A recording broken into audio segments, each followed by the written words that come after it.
People, it's yours and truly,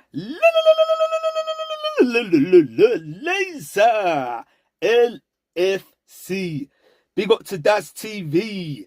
Yes, guys, it's been a hot one. It's been quite a while I've been around, showing my face in this Liverpool content creators world.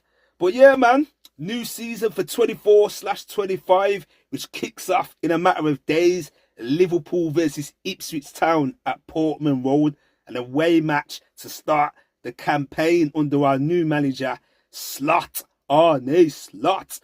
But yes, guys, I'm going to keep this brief and quick. Pre-season's been quite great. But, as they say, pre-season doesn't count for nothing once the business end gets going of football. We had something like 4 wins and a draw to close off the pre-season matches.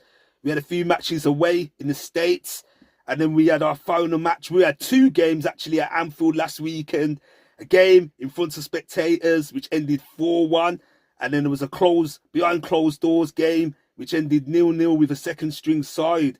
But yeah, guys, a lot of fans, a lot of the fan base are quite worried this season because we have yet to make any signings. I know there's going to be 2 or 3 weeks left in the transfer window. Let's say 2 weeks. Right at the end of August, the beginning of September. But usually getting your targets in early sets the mold.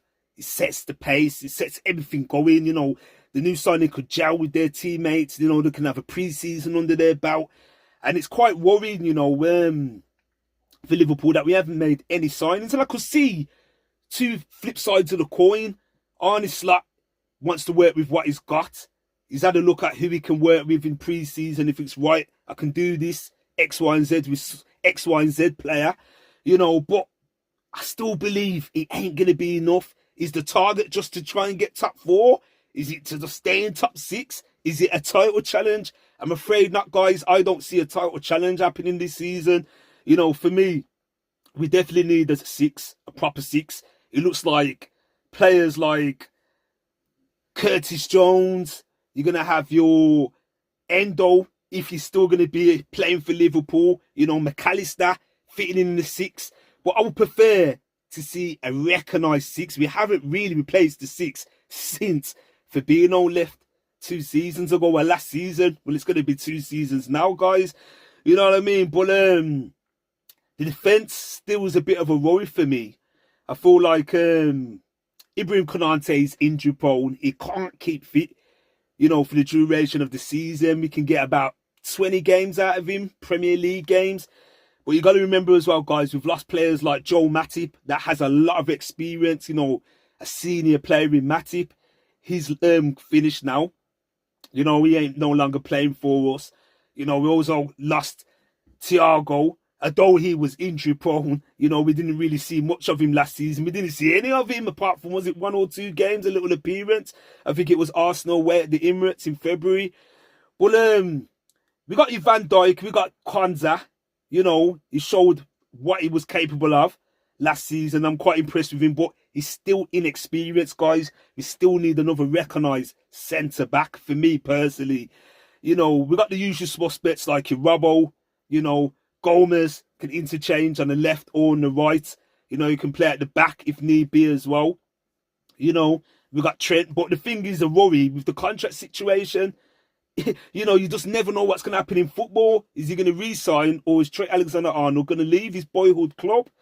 Then we got the usual suspects up front. There was a lot of murmurs and rumours to do with Diaz. Fake rumours, which I hope doesn't come to fruition. If he's going to leave, please go abroad, Barca or anywhere else. But been hearing a lot of talk about Man City interested in him. So we kind of look forward to lose players like that. There was talks about us linked to Anthony Gordon, early in the transfer window. But that's reeks to me. That's actually replacement directly for Diaz. Now, is Anthony Gordon better than Diaz? For me, I don't think so. Yes, he can score a lot of goals. His end product is above Diaz's, but for me, Diaz has more about him in the way Liverpool play. So for me, I wouldn't sell Diaz and then buy Gordon for the fee that's been quoted. It doesn't make sense to me. Guys, then you got like your Darwin Núñez's. He was hit and miss last season for me. He was quite better than his debut season, the season before, but he's still needs to know when to, finish, when to shoot, when to stay on side. He needs to be a lot more clinical. Then you got Jota, struggles to keep fit, so that's a worry for me. You know what I mean, guys? And then you got Salah. Is he going to be, revitalised, rejuvenated? He looks great in pre-season. He's got a new hairstyle, still going strong. He can do the business. He's been there, done it, 8 seasons and counting for us now. But I still feel like we need signings. We need 2 or 3 players. We definitely need the DM. We need the DM. We need another creative player for me. And we need another defensive player, man. The Ipswich game, I don't even know who my team's going to be to start. I'm just trying to think now. Because to be honest with you guys, I didn't really watch a lot of the pre-season solidly. It was in bits and bobs, bits and spurts, because I had a lot of family commitments going on. But I would go with Salah, obviously, up top. Then you'll be like your Jota, Gakpo, the usual guys, midfield, probably Sazably as well, because he had a good pre-season for what I've seen. Sabazlai. Trent, inverted.